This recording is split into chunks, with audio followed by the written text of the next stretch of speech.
Hello guys, আসসালামু আলাইকুম। আপনারা সবাই কেমন আছেন? আশা করি খুবই ভালো আছেন।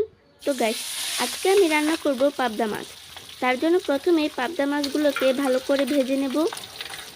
তারপর চুলায় তেল দিয়ে দেব। তেলটা গরম হয়ে আসলে দিয়ে দেব পেঁয়াজ। এবার পেঁয়াজটাকে নেড়েচেড়ে ব্রাউন কালার করে নেব। তারপর এখানে দিয়ে দেব আদা রসুন বাটা।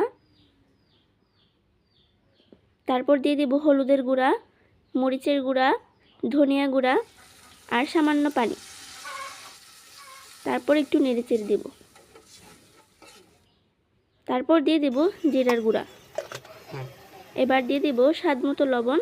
তারপর দিয়ে দেব কুচি কুচি করে রাখা টমেটো। এবার ভালোভাবে নেড়েচেড়ে এখানে দিয়ে দেব কয়েকটা কাঁচামরিচ। তারপর ঢাকনাটাকে দিয়ে দেব। তো গাইস, ফিরে আসলাম কিছুক্ষণ পরে। ঢাকনাটাকে উঠিয়ে এবার তরকারিটাকে ভালোভাবে নেড়েচেড়ে দেব। ভালোভাবে নাড়াচাড়া করার পরে এখানে দিয়ে দেব সামান্য পানি।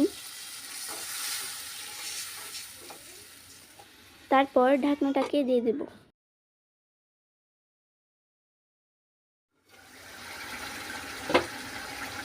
এবার ঢাকনাটাকে উঠিয়ে তরকারিটা ভালোভাবে নেড়েচেড়ে দেব।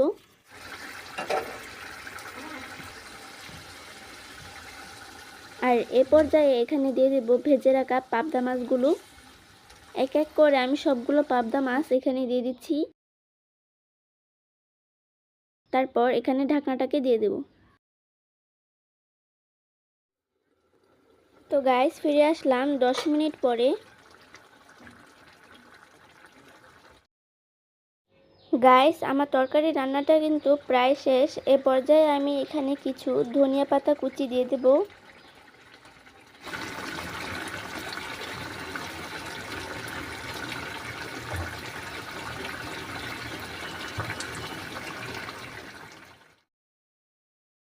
তো এই যে গাইস, দেখুন আমার ঝাল ঝাল পাবদা মাছ রান্না কিন্তু একদম শেষ।